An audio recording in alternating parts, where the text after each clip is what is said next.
Здравейте, приятели! Искам да ви покажа декофрираната подпорна стена. Ето е нея. Нещо чудовищно наистина.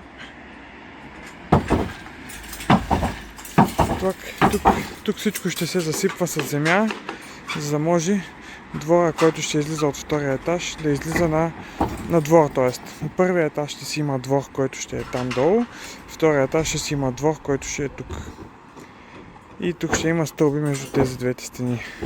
Сега ще ви покажа в този епизод как слагам водонабъбващи ленти, как правя дренаж покрай оградата и някои други интересни неща. Гледайте!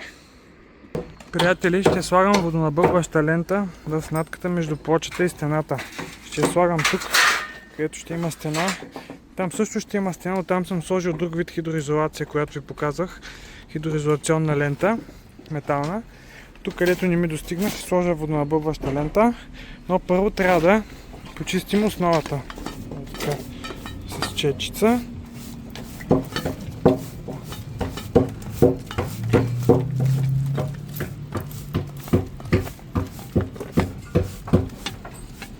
И така до края. Приятели, след като почистихме, слагаме лепилото, полиуретаново лепило, уплътнител, пак на Sika. Това е Sika Swell A лента.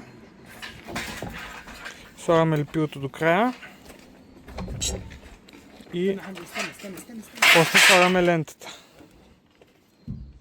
И след като сме сложили лепилото, остана да залепим водонабъбващата лента. Ето я.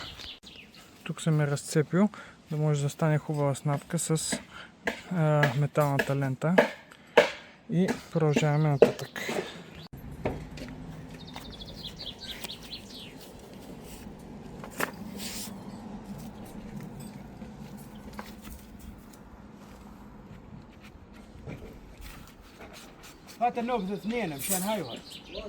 Ето и финалния резултат.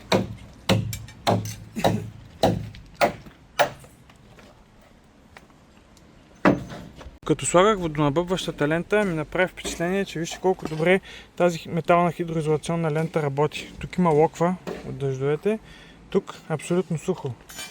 И нататък продължава. Обаче има едно място, тук също е супер.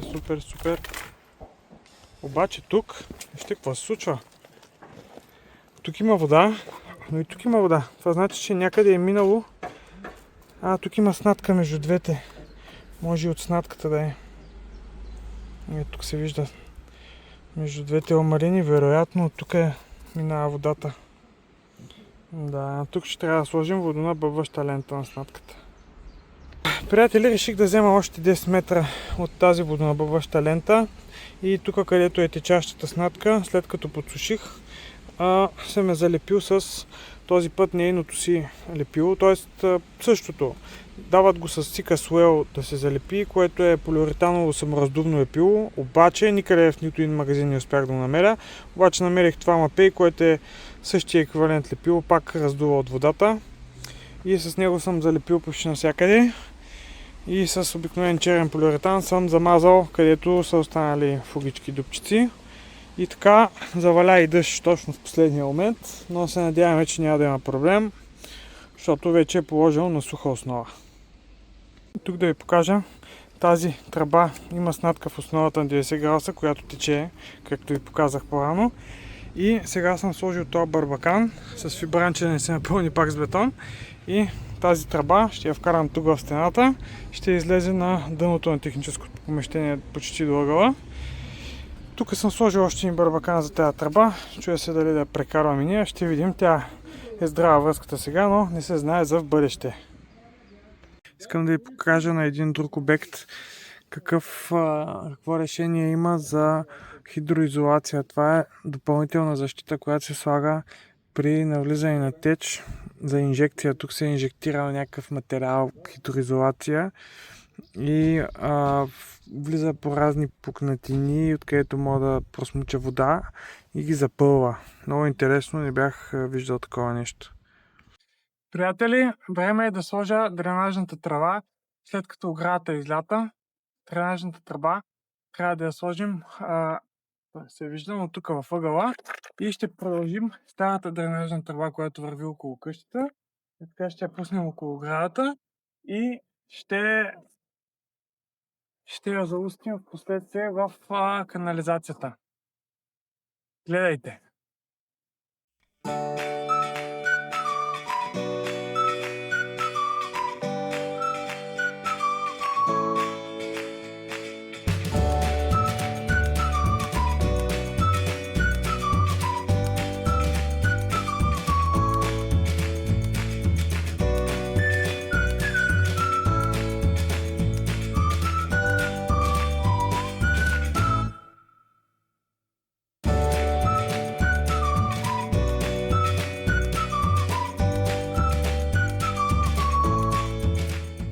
Приятели, готов съм. Ето го и крайния резултат. Тук това излиза ревизия.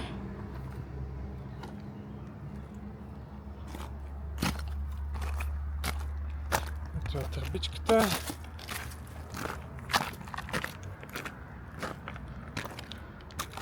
Тук се снажда с дренажа, който обикаля около къщата, и това е едната му страна. Вследствие ще се снади и от другата страна. Тук си има хубав наклон.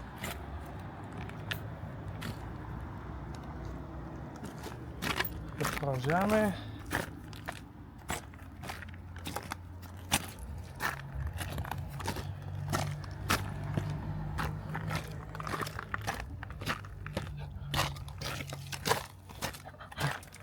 И тук в момента завършваме с Т-образна ревизия, която продължава нагоре, а тук ще продължим оградата, защото има още 10-12 метра да се доизкара. Сега остава само да го затапя с някакъв нейлон кофраж, да може да не се пълни с бокуци тук, като се копае. И това ще се продължи след някой друг месец.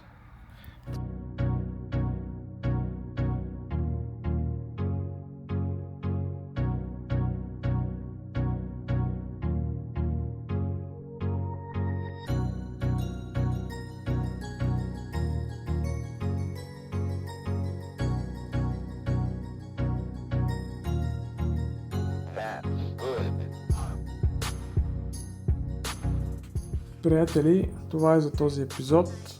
Дренажето се получи добре. Очаквайте в следващия епизод да излеем най-после колоните на къщата на първия етаж и съответно при това ще видите и кофража и армировката им. Чао за сега!